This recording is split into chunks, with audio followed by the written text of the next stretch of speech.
Alright, first thing, I can assure you this isn't some checkers clickbait video.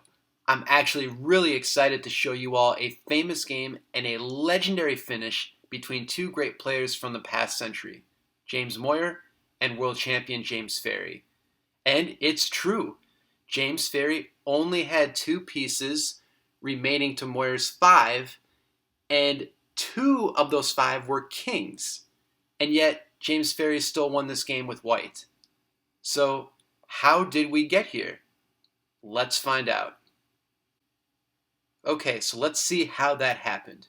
Moir had the red pieces and Ferrie had the white pieces, and the opening they played was 9-14,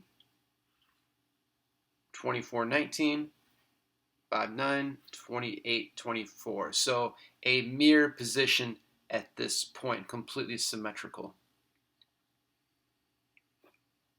After the center advance with left 15, cutting it down with 22-18 was played next.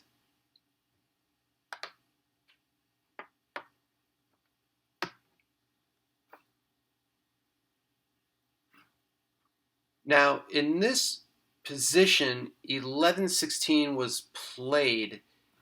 Nowadays, in modern games, this 3-8 is typically played next, followed by 27-24.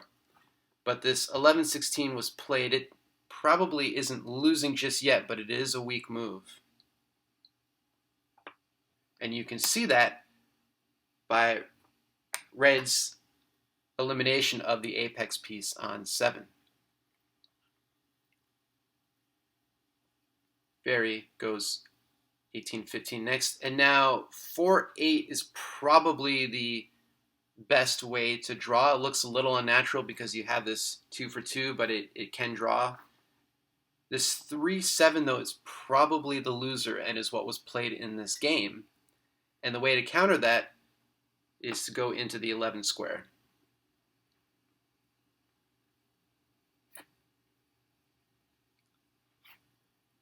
Now here, red can wait with 1-5, 25-22, and then 14-17. White can still maintain a good advantage by developing these pieces next after all of those sequences. But instead, there's a nice, interesting little play here that Moir tries, and that's this 13-17, enticing 25-22 to be played next, which is what happened in the game. After 25-22, red can now go 16-20, and we have the jumping sequence.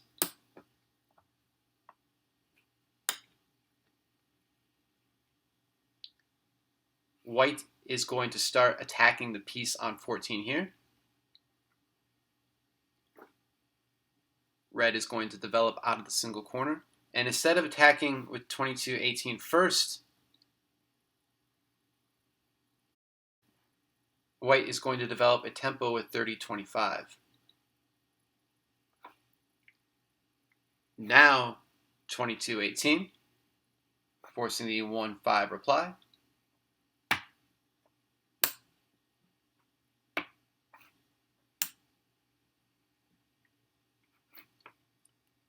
(25-22), and now 11-15.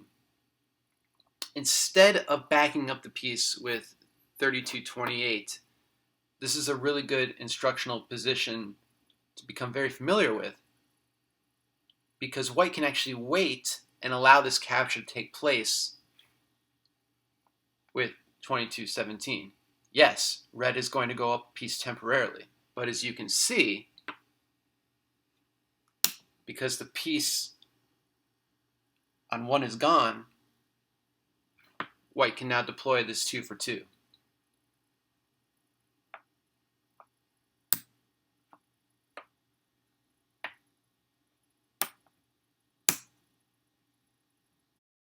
So now red is in serious trouble and really is in a losing position. It's going to try to develop some space here because these two pieces,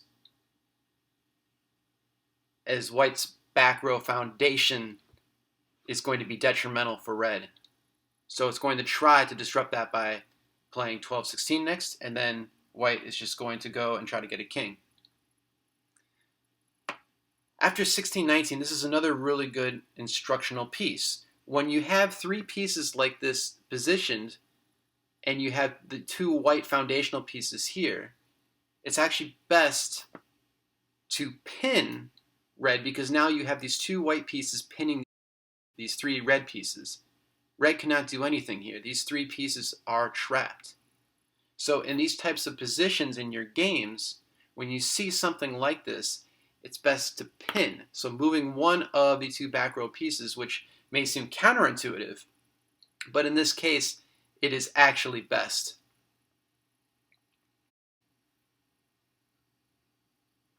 Red doesn't have an idea of how to break this up and will break it up, but the timing just won't be there. So after 10-15, white is going to get a king. And now 6-10, and some of you probably see what red is trying to do here. White's going to go 13-9, and now the breakup can happen with 19-23. But a lot of wasted moves were made, and white was developing to attack. So after that exchange, white is now going to press. And it's going to keep on pressing. Cannot go 15-18 and must go 15-19, and the press is going to continue. And now red has to be careful. It's going to get a king, cannot move this piece just yet. And now white is just going to get another king with this powerful white king on 15 staying in place. Red finally gets the king, and white gets a king as well.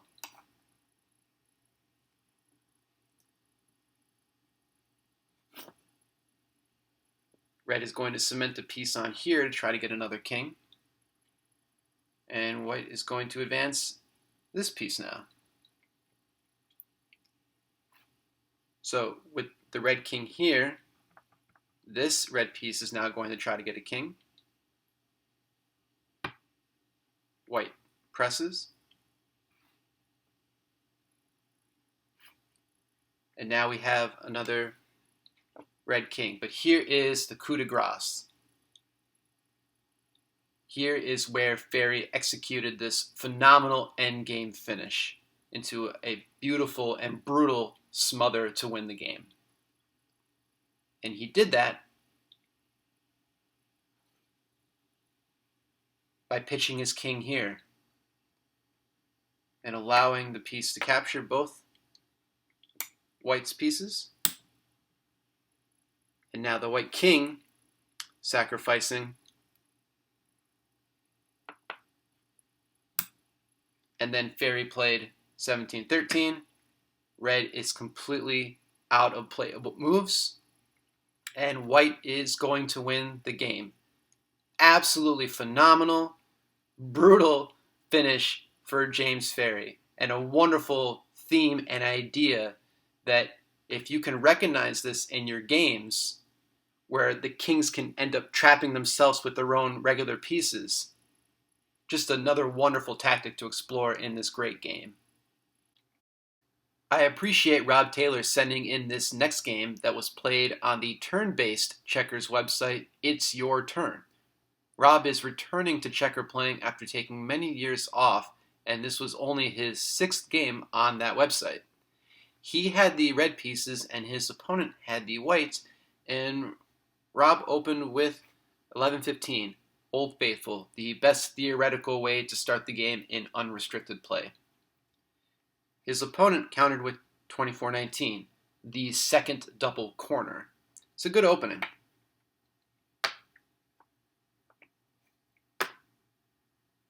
Rob follows up with the natural 8-11, and his opponent played 27-24. This is a really great instructional point here, and I'm really glad that Rob shared this game so that we could talk about this. Of course, in many of my videos and in just about anywhere you look in this game, controlling the center of the board is incredibly important. The center squares being these four here. But in this position, it's actually better to flank, and I'm going to explain why.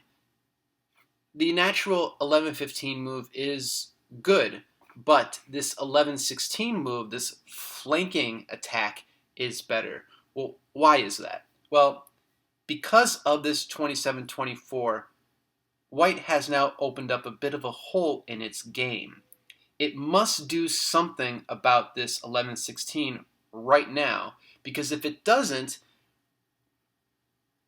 Red is just going to continue to wreak havoc in White's double corner, lose tempo, and again, Red hasn't done anything in this position to create any holes itself.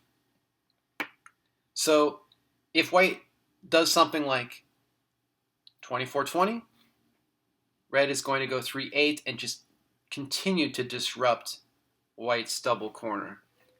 So if 22-17 or 22-18, again, you have this 16-20 just breaking White's position.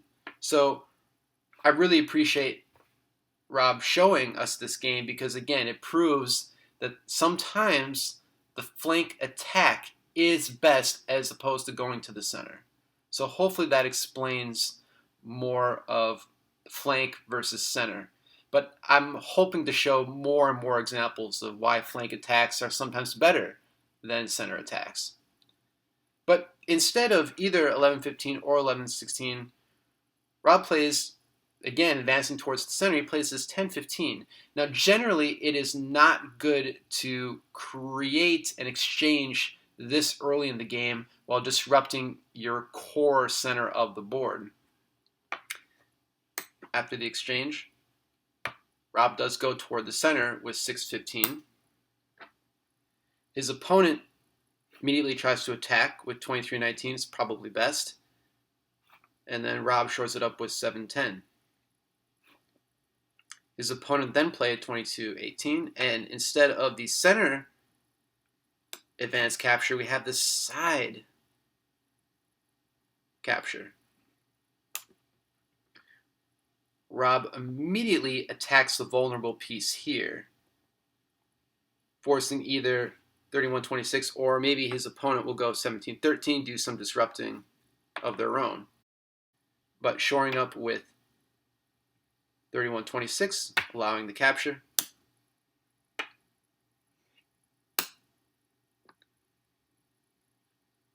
Now Rob sees maybe an opening here, maybe a weakness. His opponent lines up with 32-28, possibly looking to exchange off.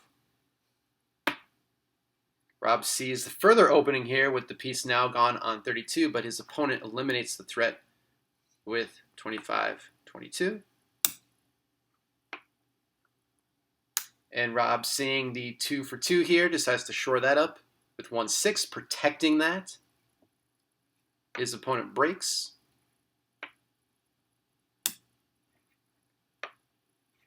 And again, seeing an opportunity to try to get a king, Rob goes 12-16. His opponent stops that immediately, but that doesn't stop Rob from further advancing here. And now his opponent played 17-14. Now probably a good number of you can see the tactical sequence here. Rob does play the correct 6-10.